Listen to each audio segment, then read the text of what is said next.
안녕하세요. 해칭박입니다. 오늘은 블록체인과 비트코인에 대해서 한번 알아보도록 하겠습니다. 많은 사람들은 비트코인이라고 하면 대부분 투기, 도박, 사기 등의 부정적인 단어를 먼저 떠올리게 될 것입니다. 그도 그럴 것이 코인 시장은 미성숙하여서 하루에도 두세 자릿수의 수익률이 왔다 갔다 하며 포모 현상과 상대적 박탈감으로 인해 투기를 조장하고 각종 언론에서 비트코인으로 인해 발생하는 수많은 사건들이 이슈화되고 있기 때문입니다. 그런데 왜 블록체인과 비트코인을 같이 이야기하는지 의문이 드실 겁니다. 그것은 바로 이 비트코인이라는 놈을 위해 블록체인이 등장한 것이기 때문입니다. 비록 아직은 투기적 성향이 짙지만 코로나 이전만 하더라도 주식시장도 우리의 뇌리 속에는 투기에 가까운 자산시장으로 치부되었었죠. 지금은 주식 안 하면 바보라고 하지만요. 아무쪼록 코인 생태계는 아직 미성숙하지만 원래 비트코인은 현재 중앙화된 거래 제도에 대항한다는 굉장히 좋은 취지로 등장했습니다. 당신에게 만약 해외여행 중인 친구 제인이가 있다고 가정해 보겠습니다. 이 제인이는 여행 1일 만에 카지노에서 가진 돈을 모두 탕진해버리고 당신에게 연락을 하게 됩니다. 친구야, 여행 중 지갑을 소매치기 당해서 여행 경비 300만 원만 빌려줄 수 있어? 당신은 제인이를 걱정하는 마음으로 300만 원을 송금해주게 됩니다. 그런데 이때 당신의 300만 원은 뚝딱 하고 제인에게 갈 수 없습니다. 국제 결제망 스위프트를 통해 제인이 계좌로 전달해야 하며 최소 3일 이상의 시간과 최소 2~3%의 수수료가 발생하게 됩니다. 금융 인프라가 낮은 미성숙한 국가를 여행 중이라면 수수료는 더욱 비싸지고요.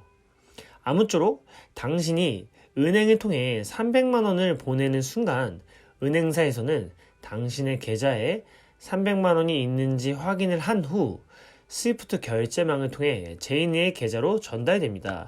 자, 이렇게 당신의 300만 원은 제인에게 넘어갔습니다.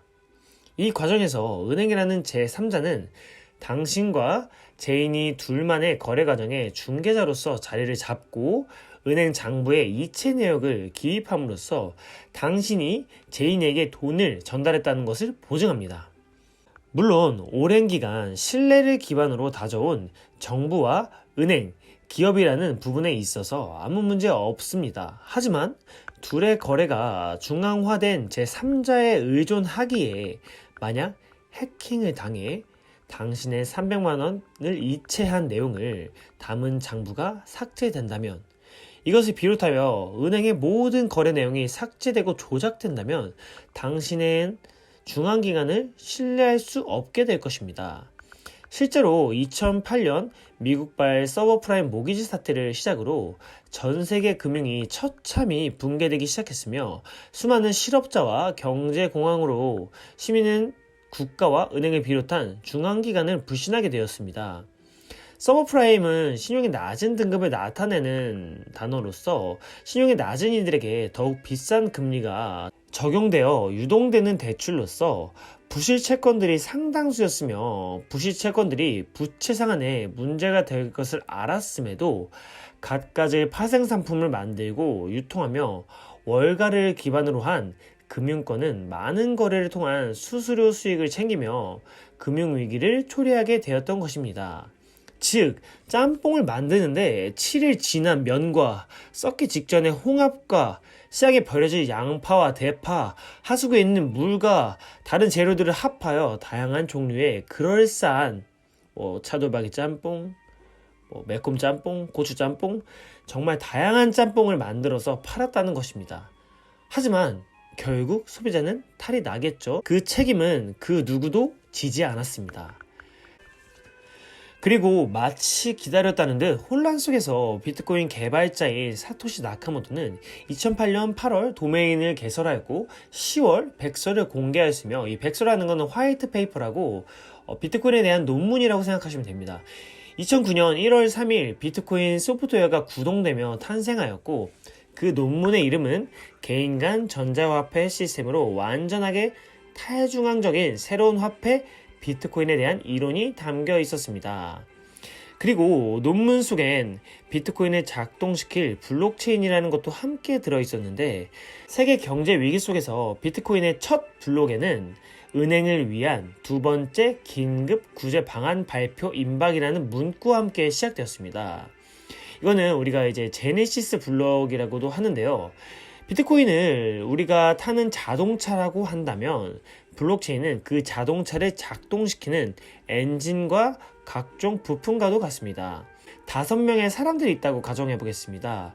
이 사람들 사이의 거래에 대해 정부와 은행은 끼어들 필요가 없습니다. 그들은 서로 신분을 알지 못한 채 서로 계좌와 거래 내역에 대한 정보만을 가지고 있습니다. 이때 1번 사람이 5번 사람에게 돈을 갚아야 할 상황이 왔습니다. 그러자 난데없이 1번 사람이 외치기 시작합니다. 제가 지금 5번 사람에게 300만 원을 보내겠습니다. 여러분 모두 이 내용을 장부에 적어주세요. 모든 사람들은 우선 1번이 돈이 있는지 확인하기 위해 블록체인에 있는 그의 잔고와 과거 거래 내역을 확인합니다. 1번 계좌엔 돈이 충분하고 과거에도 사기친 내역이 없다면 사람들은 장부에 거래 내역을 적게 됩니다. 이렇게 거래가 완료되는데 다른 거래가 있을 때에도 모두 동일하게 장부에 거래 내역을 기록하게 됩니다. 그러면 왜 블록체인이라고 하는 것일까요? 앞선 5명의 장부가 5개의 블록이라고 가정해 보겠습니다. 사람들은 각자 동일한 거래 내역이 적힌 블록을 가지고 있다. 그러나 블록이 가득 차면 새로운 블록에 거래 내용을 기입하게 됩니다. 그리고 블록끼리 연결을 지어 보관하게 되는데 이때 이 연결을 체인이라고 표현합니다. 그래서 블록체인인 것입니다. 그렇다면 이 방식이 왜 안전하고 결코 조작될 수 없는 것일까요? 이유는 되게 심플합니다. 은행은 철통 보안을 유지하지만 결국 완벽한 것은 없습니다. 이는 수많은 은행들의 해킹 사례만 봐도 알 수 있습니다. 그러나 블록체인은 이러한 보안 방식을 완전하게 뒤집어 엎어버렸습니다. 그건 바로 장부를 제3자가 철통 보안을 유지하는 방식이 아닌 동일한 장부를 모든 사람이 각자 나눠 가지는 것입니다. 그래서 블록체인을 공공거래 장부라고도 부르기도 합니다. 이 장부는 매 10분마다 새로 고침되며 잘못된 부분을 수정하게 됩니다. 다른 모든 사람이 올바른 장부를 가지고 있기 때문에 어떤 천재 해커가 어디 돈 좀 벌어볼까 하며 영원밖에 없는 자신의 장부를 1000억으로 조작한다고 할지라도 다른 사람들의 장부에 의해 가짜임이 밝혀져 다시 제자리로 돌아오게 된다는 것입니다. 네트워크 내에 한 명의 부정직한 사람은 4명의 정직한 사람을 이길 수 없습니다. 그런데 만약 천재 해커가 5명 중에 2명과 결탁해 장부를 동시에 조작하게 된다면 어떻게 될까요? 이것은 51% 어택이라고 하는데 이렇게 되면 과반수는 조작된 3명이 되므로 천재 해커가 1000억을 갖는다는 가짜 장부가 진짜 장부가 되어버리게 됩니다. 하지만 비트코인 네트워크에서 장부를 공유하는 사람들이 과연 5명일까요?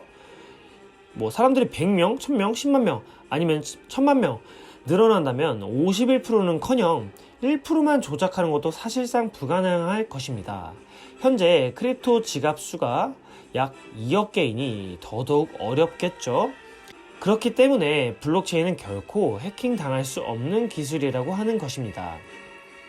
또한 비트코인의 경우 2013년 말을 기점으로 네트워크가 지닌 컴퓨팅 파워는 이미 세계 500위까지 슈퍼컴퓨터를 모두 더한 것을 넘어서 사실상 조작이 불가능하며 네트워크의 규모가 더욱 커질수록 견고하게 완전해질 수밖에 없는 구조입니다. 참고로 컴퓨팅 파워라는 것은 연산 능력, 계산 능력을 이야기합니다.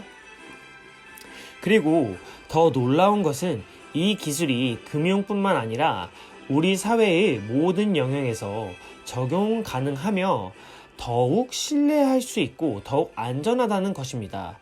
현재 4차 산업혁명의 시대 속에서 데이터는 석유로 불리고 있으며 정치, 사회, 경제, 문화 3의 총체적인 영역에서 발생되는 투표, 개인정보, SNS, 사물, 인터넷, 자율주행 등의 데이터를 중앙화된 기관에서 철통 보안 속에 관리한다면 유지를 위한 비용이 비효율적이며 중앙화된 기관을 신뢰할 수 없고 해킹의 위험으로부터 벗어날 수 없게 됩니다. 그 예로 우리나라 각 은행들은 서버 보안을 위해 각각 은행별로 비용을 지출하고 있으며 페이스북은 유저들의 동의 없이 데이터를 이용하여 돈을 벌어 문제가 되었고 온라인상에서 해킹은 매일 이 순간에도 일어나고 있다는 것입니다. 때문에 블록체인상의 공공거래 장부가 사용되며 지배적인 중앙 세력이 사라진다면 어떻게 될까요?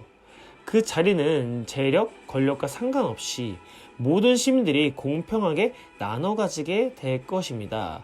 이것은 일명 다오라고도 일컫는데요. 다오는 Decentralized Auto Organization의 약자로서 탈중앙화된 조직을 이야기합니다.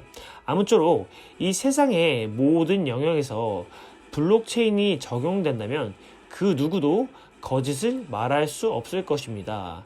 그리고 지금 세상의 흐름은 모든 것이 온라인화 되고 있기 때문에 우리가 온라인상에서 항상 결제의 영속성을 지니고 있죠. 우리는 무엇이든지 선택을 하고 결제를 해야 돼요. 그리고 그것이 다 데이터화되어 기록되고 있기 때문에 우리는 앞으로 이 블록체인이 그냥 기본적이고 필수적인 부분이 될 것이라고 봅니다.